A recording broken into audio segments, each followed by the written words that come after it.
또 내게 보이신 것이 이러하니라. 다림줄을 가지고 쌓은 담 곁에 주께서 손에 다림줄을 잡고 서셨더니 여호와께서 내게 이르시되 아모스야 네가 무엇을 보느냐? 내가 대답하되 다림줄이니이다. 주께서 이르시되 내가 다림줄을 내 백성 이스라엘 가운데 두고 다시는 용서하지 아니하리니 이삭의 산당들이 황폐되며 이스라엘의 성소들이 파괴될 것이라. 내가 일어나 칼로 여로보암의 집을 치리라 하시니라. 아멘. 누가복음 10장 25절에서 37절까지 말씀입니다. 교독하겠습니다. 어떤 율법 교사가 일어나 예수를 시험하여 이르되 선생님 내가 무엇을 하여야 영생을 얻으리이까?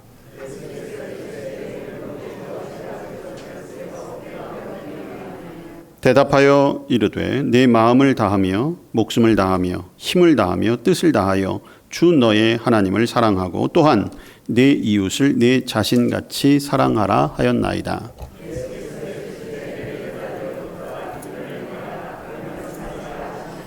그 사람이 자기를 옳게 보이려고 예수께 여짜오되 그러면 내 이웃이 누구니까?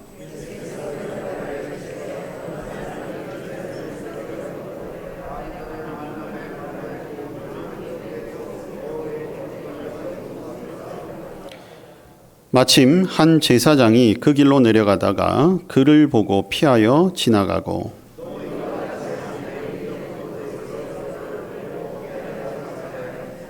어떤 사마리아 사람은 여행하는 중 거기 이르러 그를 보고 불쌍히 여겨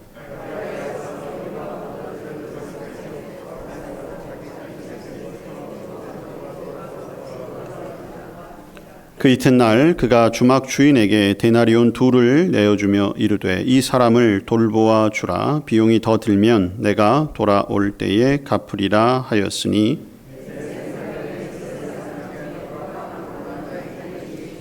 함께합니다. 이르되 자비를 베푼 자니이다. 예수께서 이르시되 가서 너도 이와 같이 하라 하시니라. 아멘. 네, 오늘은 아모스 7장의 말씀과 누가복음 10장의 말씀을 통해서 내가 무엇을 하여야 라는 제목으로 말씀의 은혜를 나누고자 합니다. 오늘 우리가 함께 읽은 누가복음 본문에 보면 한 율법학자가 예수님을 찾아옵니다. 이전에도 율법학자, 서기관, 바리새인들 이런 사람들이 예수님을 많이 찾아왔어요. 찾아온 이유는 시비 걸러 온 거예요. 예수님에게서 뭔가 좀 허점을 찾아내서 당시에 예수님이 인기가 너무 많으니까 어떻게 해서든지 예수님을 좀 깎아내 보려고 찾아왔던 경우들이 있습니다. 이번에 찾아온 율법학자도 크게 다르진 않아요. 근데 좀 수준이 있어요. 단순히 그냥 시비 걸러 온 게 아니라 예수님께 아주 중요한 질문 한 가지를 던집니다. 내가 어떻게 해야 영생을 얻겠습니까?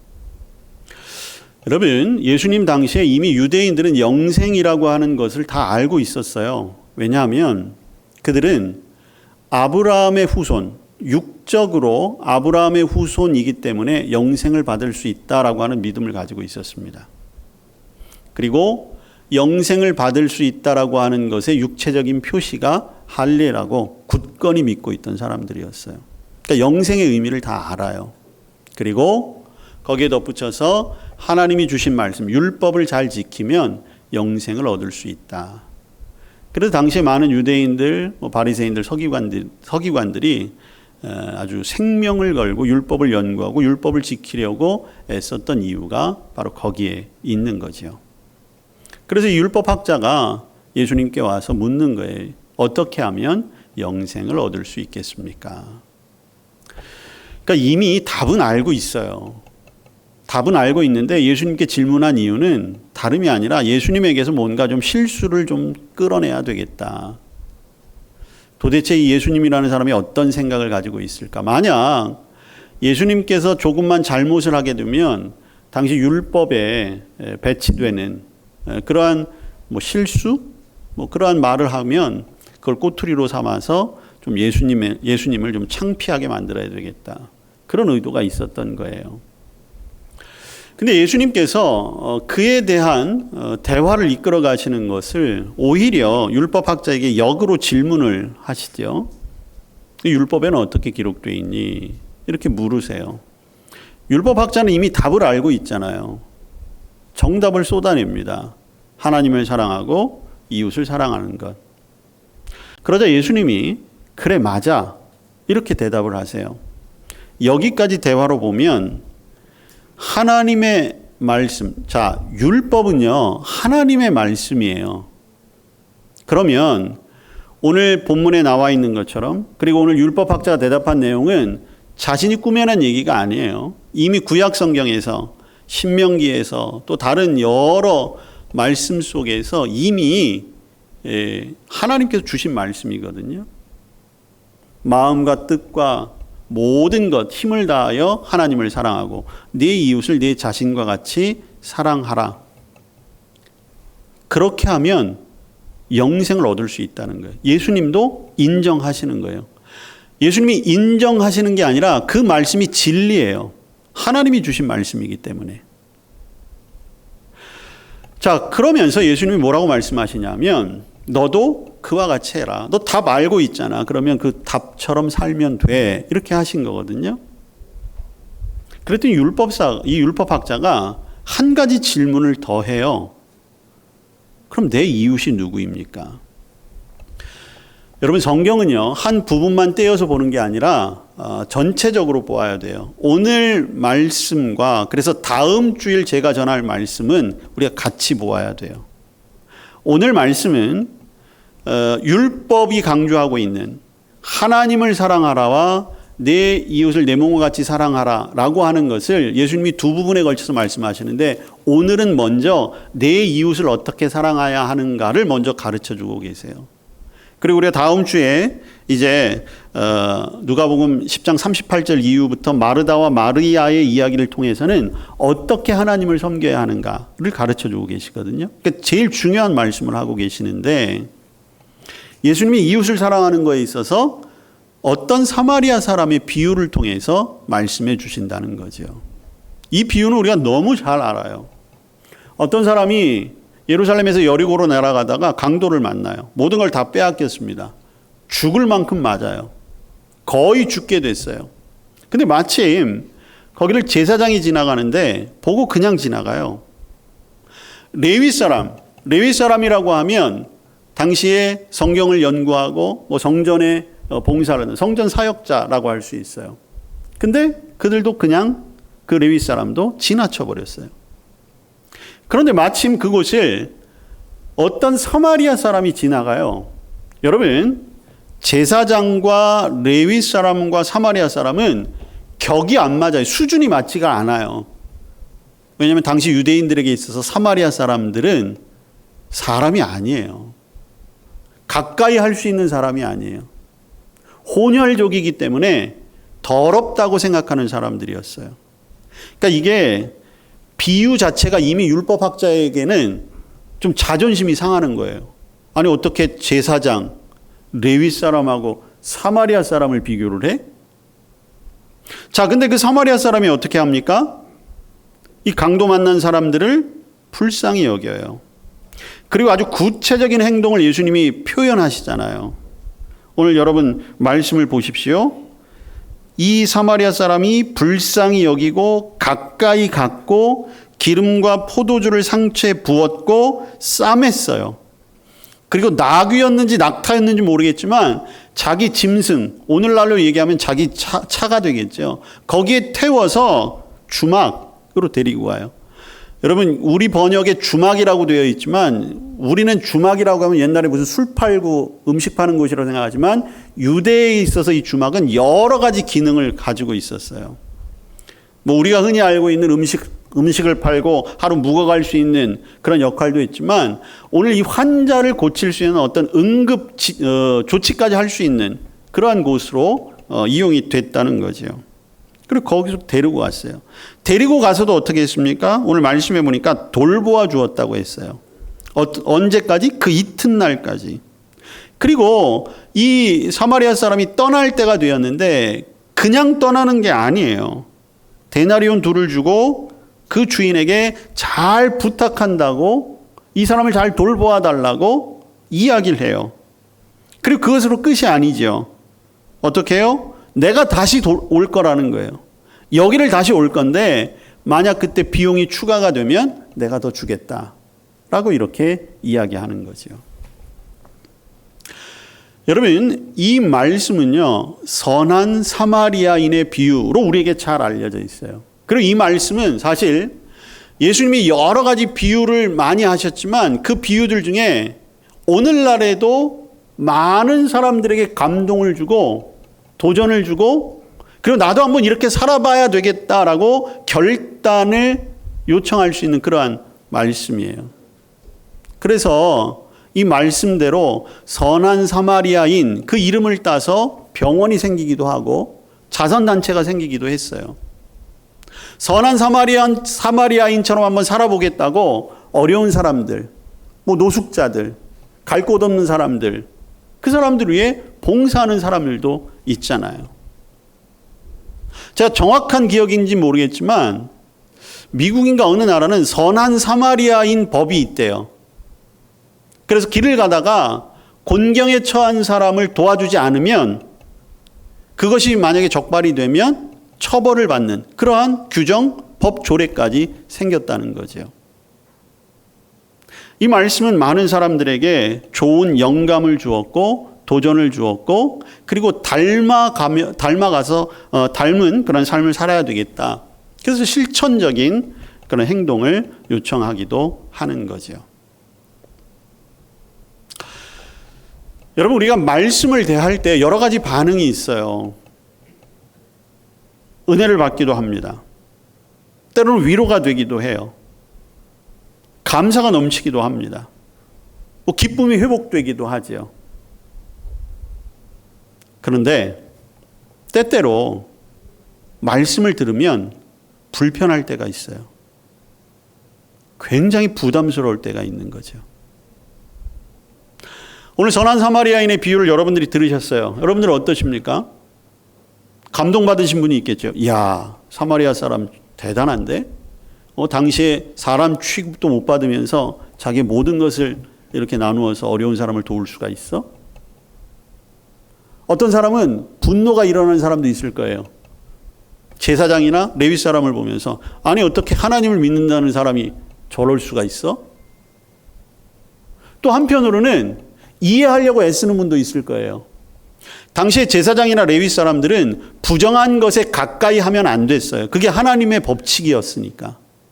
근데 당시에 피를 흘린다라고 하는 것은 이미 부정한 그런 결과예요. 그렇기 때문에 대제사장이나 레위인을 지금 불러다가 어떻게 당신 어려운 당한 사람을 그렇게 보고 지나갈 수 있어? 라고 질책할 때 충분히 항변할 수 있어요. 나는 하나님의 말씀대로 한 것뿐이야. 이야기할 수 있다라고 하는 거죠. 그래서 이 상황을 좀 이해하려고 하는 사람도 있고, 그럴 수 있겠다. 그렇게 인정할 수 있는 부분도 있다는 거죠. 그런데 저와 여러분에게 조금은 불편함을 줘요. 어떻게? 이 말씀을 내 삶 속에 적용해 볼 때 나는 선한 사마리아인처럼, 이 사마리아인처럼 살 수 있을까? 나는 이 사마리아인처럼 한 적이 있나? 만약에 똑같은 상황이 벌어진다라고 하면 나는 어떻게 할 수 있을까? 근데 사실 이 본문만이 아니거든요. 많은 하나님의 말씀은 사실 우리를 굉장히 불편하게 해요. 어렵게 해요. 고민하게 하고 갈등하게 합니다. 그래서 어쩔 땐 그럴 때도 있어요.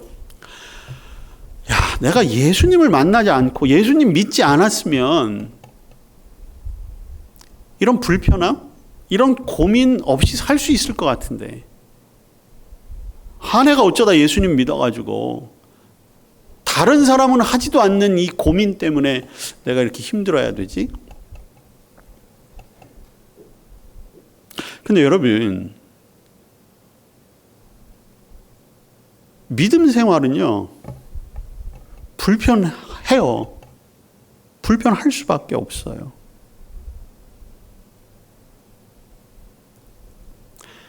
우리 교회도 간혹가다 우리 선교사님들의 보고를 듣기도 하고, 뭐 외부에서 오신 분들의 뭐 간증, 여러분들이 요새는 이제 뭐 유튜브 같은 데도 굉장히 많이 있잖아요. 들으시는 분이 있을 거예요.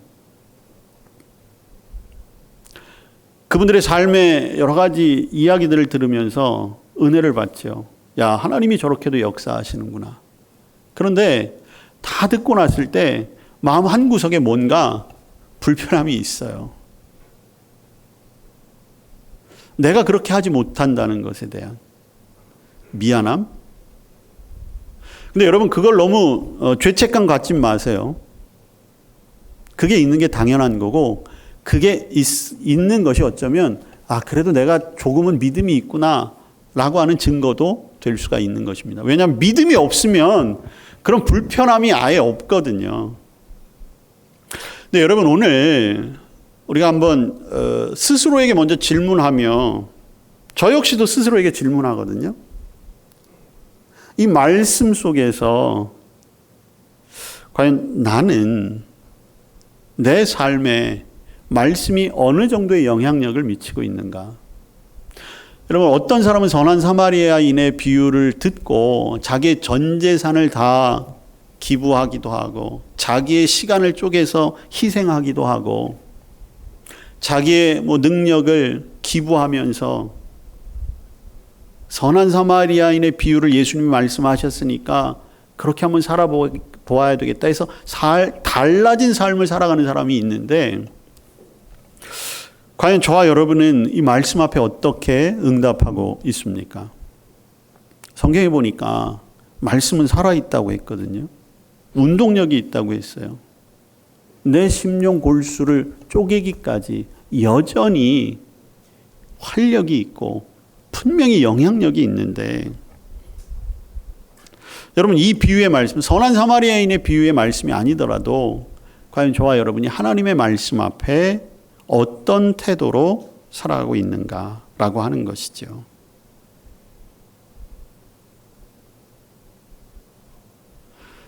여러분이 예수님 믿고 나서 말씀 때문에 여러분들의 삶이 혹시 달라진 부분이 좀 있으십니까? 저와 여러분이 예수님을 만났어요. 예수님의 말씀을 들었어요. 내가 이것만은 좀 달라져야 되겠다. 혹시 결심하신 것이 있습니까? 그래서 지금 실천하시는 것이 있어요? 아니면 매일 예배를 드리고 적어도 매주일 한 번 이상은, 주일 예배 오시는 분들은 한 번 이상은 말씀을 듣고 읽잖아요. 근데 전혀 달라지는 게 없습니까?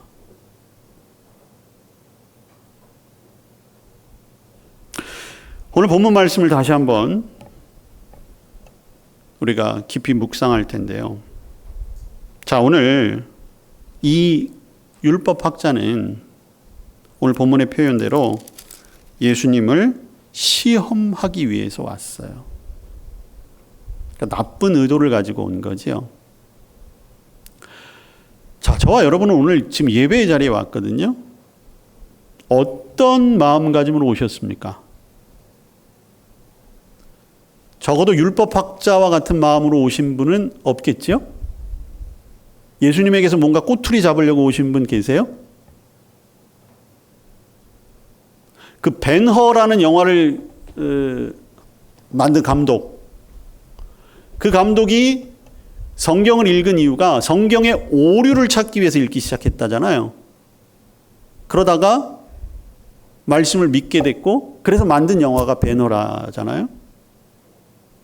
오늘날에도 교회에 나오는 분들 중에 그런 분들이 심심찮게 있대요. 근데 제가 보기에 오늘 예배에 참석하신 분들 중에 그런 분은 없는 것 같아요. 예수님 시험하기 위해 오신 분은 없는 것 같아요. 근데 다른 의미의 시험은 있는 것 같아요. 내 기도를 과연 들어주시려나? 내가 오늘 이렇게 예배 왔으니까 한 주간은 좀 어떻게 좀 좋은 일이 일어나게 해주시려나? 여러분, 그러면 예수님에게서 꼬투리를 잡으려고 온 사람이나 내 기도는 어떻게 하시려나? 내가 오늘 이렇게 예배의 공로를 쌓았으니까 한 주간은 어떤 일이 일어날까 기대하는 것이나 뭐 큰 차이가 있을까요?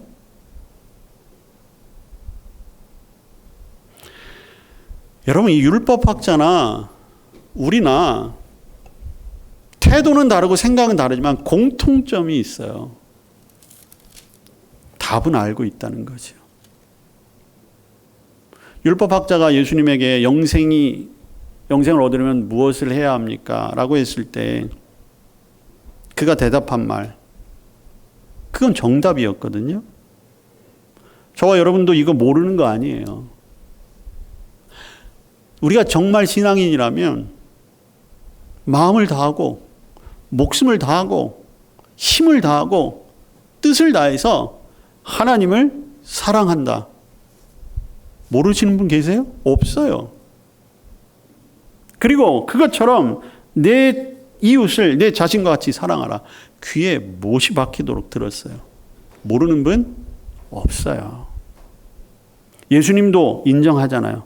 그래, 네 답이 오라. 근데 여러분, 가능하세요? 정말 여러분들의 마음을 다하고 목숨을 다하고 힘을 다하고 뜻을 다해서 하나님 사랑하실 수 있어요? 지금 그렇게 사랑하고 계세요? 저요? 저는 자신 있게 대답할 수 없어요. 저는 그렇지 못했어요. 여러분, 여러분의 이웃을 자신같이 사랑하실 수 있어요? 저요? 저 미워하는 사람이 있어요.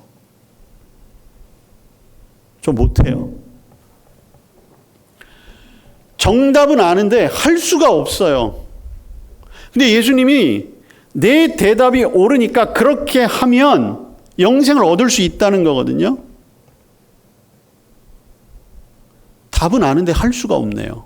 율법학자는 답을 알아요. 근데 율법학자도 자기가 할 수 없다는 걸 예수님의 질문에 답을 하면서 알게 된 거예요. 여러분 어떻게 하지요? 저와 여러분 구원받고 천국 가야 되잖아요. 영생 얻어야 되잖아요. 근데 안 돼요. 못 해요. 그래서 예수님이 오신 거예요. 예수님이 필요하기 때문에 오신 거예요. 왜 예수님을 율법의 완성이라고 하시는가? 이것 때문이에요. 아담의 범죄 이후로 저와 여러분 안에는 죄의 본성이 있어요. 물론 예수님 믿으면서 모든 죄가 용서를 받았지만 여전히 죄의 본성은 있어요. 그 죄의 본성이 저와 여러분이 온 힘을 다해서 목숨을 다하고 마음을 다해서 하나님을 사랑하는 것을 번번이 무산시켜요. 그리고 그 죄의 본성은 내 중심으로 살아가게 만들어요. 그 누구도 다른 사람을 나처럼 사랑할 수 없어요. 인간은 자기중심적이에요. 물론 가끔 보면 정말 자기의 삶을 온전히 헌신해서 다른 사람을 위해 사는 사람도 어쩌다 있긴 하더라고요. 근데 어쩌다 있으니까 해외 토픽 같은 데 나오는 거 아니겠어요? 그러니까 안 돼요. 불가능한 거예요. 그렇기 때문에 우리는 은혜가 필요하고 예수님이 필요한 거예요. 여러분 율법학자도 그걸 알았어요. 오늘날 저와 여러분 예수님께 어떤 기대를 가지고 오셨습니까? 그래서 여러분 오늘 예수님의 말씀을 우리가 잘 들어야 되는데요. 예수님이 율법학자에게 질문을 받고 뭐라고 말씀하시냐면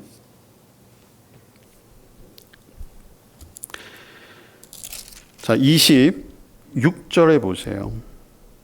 예수께서 이르시되 율법에 무엇이라 기록되었으며 그 다음 말씀 내가 어떤 어떻게 읽느냐라고 하는 말씀이에요. 여러분, 내가 어떻게 읽느냐 이 말씀은요, 너 하루에 성경을 얼마나 읽니? 너 지금까지 성경 몇 독했어? 너 성경에 대해서 얼마나 알아? 그거 묻는 거 아니에요. 오늘 주님은 똑같이 우리에게 오셔서 이렇게 물으실 거예요. 너 성경을 어떻게 읽고 있니? 여러분, 아는 것이 중요한 게 아니라는 거죠. 이 말씀을 읽고 내 삶이 지금 어떻게 달라지고 있는가? 여러분, 그래서 예수님이 어떻게 읽고 있니? 그리고 그 말씀대로 행하라 라고 하신 이유가 여기에 있는 거예요. 웨슬리 목사님은 이것을 성화의 삶이라고 얘기했어요. 구원받은 사람은 날마다 성화의 삶을 살아가야 하는데 그게 바로 성경을 읽는 삶이에요. 성경대로 살아보려고 애쓰는 삶이라는 거죠. 여러분들 가운데 주님 만나고 말씀을 듣고 분명히 달라진 부분이 있을 거예요. 그리고 아주 많은 변화를 경험한 분도 있으실 겁니다. 그리고 지금 열심히 노력하시는 분도 있을 거예요. 주님 만나는 날까지 그게 변하지 않도록 끝까지 지속될 수 있도록 지키는 건 우리의 책임이에요. 그거 주님한테 미루면 안 돼요. 가만히 있는다고 되는 게 아니에요. 우리가 애쓰고 힘쓰고 노력하고 구별하고 그래야 성화의 삶이 되는 것 아니겠습니까? 그 다음에 율법학자와 예수님의 대화가 이어지잖아요. 자, 여러분 29절 보세요. 예수님이 너 정답 나에게 말했어. 이제 그대로 살아. 그렇게 얘기했는데 율법학자에게 뭔가 마음에 불편함이 생겼어요. 가만히 생각해 보니까 자기가 정답처럼 살고 있지 않거든요. 물론 다른 사람들과 비교해 봤을 때는 잘 살고 있겠죠. 율법학자니까. 근데 완벽하게 말씀대로는 살지 못하잖아요. 그래서 어떻게 합니까? 여러분, 사람이 어떤 기준에 합당하지 못하게 되잖아요. 그러면 그 다음부터 사람은 어떻게 되냐? 사람은 자기중심적이라고 했잖아요. 기준을 바꿔요. 어떻게? 자기 기준으로. 그래서 가장 먼저 하는 게 뭔지 아십니까? 포장하는 거예요. 29절에 보면 율법학자가 어떻게 했다고 했어요? 자기를 옳게 보이려고. 여러분, 옳게 보이려고라고 하는 건 뭐예요? 옳다는 거예요? 아니면 뭔가 부족함이 있다는 거예요?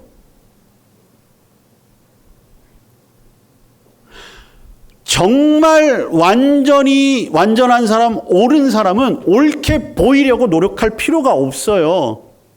그냥 그대로 나타난다는 거죠. 근데 옳게 보이려고 했다는 것은 무언가 장치가 있다는 거죠. 거짓말이 될 수도 있고 거짓된 행동일 수도 있어요. 여러분, 이 율법학자는 성경에 정통한 사람이에요. 성경을 많이 아는 사람이에요. 이 사람은 그래서 어떻게 해요? 말씀을 너무 많이 아니까 그 말씀대로 살아가야 하는데 말씀을 자기 위주로 바꿀 수 있게까지 되는 거죠. 여러분, 오늘날 이단들이 그렇게 하는 거잖아요. 여러분, 성경은요, 한 부분만 떼어내서 보잖아요. 그러면 얼마든지 자기 위주로 바꿀 수 있어요. 그래서 성경은 부분만 떼어내서 보는 게 아니에요. 근데 여러분, 문제는 이단만 그렇게 하는 게 아니라 오늘날 저와 여러분도 똑같이 해요. 말씀을 내 위주로 봐요.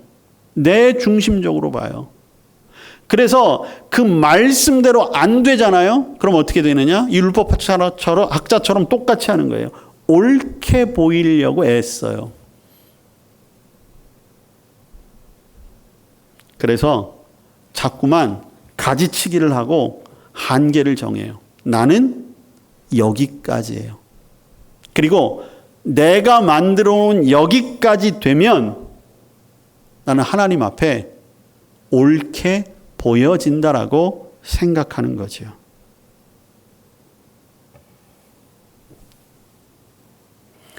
예수님은 이 율법학자를 정확하게 꿰뚫어 보신 거예요. 그래서 요즘 말로 이야기하면, 요즘 말로 직언직설하면 사람의 뼈를 때린다고 하잖아요. 우리 선한 사마리아인의 비유는 율법학자의 뼈를 때리는 비유였어요. 하나님 사랑하는 거 그거는 차치하더라도 너 내 이웃을 내 자신과 같이 사랑해? 그래? 그럼 너 선한 사마리아인, 사마리아 사람까지 사랑할 수 있겠어? 왜냐하면 이 율법학자가 내 이웃이 누구입니까? 가만히 생각해 보니까 자기가 사랑해야 할 사람이 너무 많은 것 같으니까 좀 제한해 보고 싶었던 거거든요. 거기에 예수님이 이 사마리아인의 비유를 통해서 야, 너 사마리아인 사람까지 사랑할 수 있겠어? 여러분, 오늘날로 얘기하면 우리에게는 아마 그런 비유를 들으셨을 수 있을 거예요. 야, 너 맨날 험담하고 다니는 그 사람까지 사랑할 수 있을 것 같아? 너한테 사기친 사람, 너 지금 곤욕에 빠뜨린 사람, 너를 힘들게 한 그 사람 사랑할 수 있어? 왜? 성경은 예수님은 원수까지도 사랑하라고 했잖아요.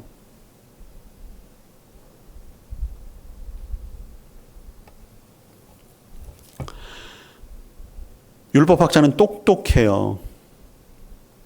끝까지 옳게 보이기 위해서 엄청난 노력을 합니다. 예수님이 비유를 마치시잖아요. 여러분 성경을 다시 한번 잘 보세요. 예수님이 비유를 마치신 다음에 마지막 질문을 하세요.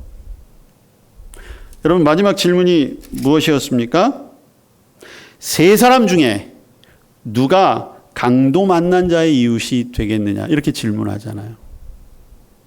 등장인물 세 사람은 누구였어요? 제사장, 레위 사람, 사마리아 사람이었거든요. 정답은 사마리아 사람이잖아요. 근데 이 율법학자는 사마리아 사람이라고 얘기하긴 자기 자존심이 너무 상한 거예요. 뼈를 맞아가지고. 그래서 뭐라고 대답해요? 은근슬쩍 자기 기준대로 바꾸어 버려요. 뭐라고 얘기하죠? 자비를 베푼 사람입니다. 여러분 이게 저와 여러분의 어쩌면 지금의 모습이에요. 저와 여러분이 하나님의 말씀을 대하는 태도가 이럴 수 있어요. 이건 하나님의 말씀대로 사는 게 아니죠. 어쩌면 예수님을 시험하는 것보다 더 죄악된 태도로 예수님 앞에 설 수 있어요. 예수님 협박할 수도 있습니다. 예수님에게 은근히 거래 트자고 하는 수도 있어요. 예수님 적당히 협상하는 게 어떨까요? 그럴 수 있어요.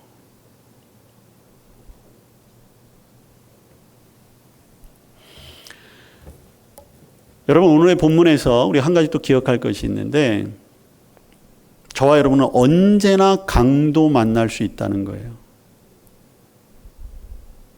누가 우리에게 다가오실까? 누가 우리를 불쌍히 여기고 우리에게 가까이 오시고 우리의 상처에 기름을 부으시고 포도주를 부으시고 살려보겠다고 축 처진 우리를 들러매고 이리저리 동분서주하면서 누이시고 돌보시고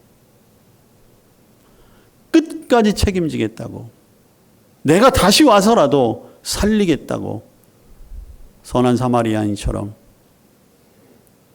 우리를 돌보실 분이 누구시겠어요? 예수님밖에 없어요. 그래서 이 선한 사마리아인은 예수님을 상징하기도 하는 것이죠. 여러분 오늘 우리가 구약의 말씀 아모스서를 읽었잖아요. 아모스서 7장에서는 아주 중요한 단어 한 가지를 우리에게 가르쳐줘요. 다림줄이라고 하는 것입니다. 여러분 다림줄이라고 하는 것은 건축을 할 때 건축물의 기준이 되는 선이에요. 삐뚤어지지 않도록. 근데 아모스서에서 다림줄을 분명히 누가 쥐고 계시냐면 하나님이 쥐고 계시는 거예요. 기준은 하나님이라는 거죠. 여러분 어느 순간 저와 여러분이 다림줄을 하나님의 손에서 자꾸만 뺏으려고 해요. 하나님의 다림줄과는 상관없이 내 마음대로 살려고 한다는 것이죠.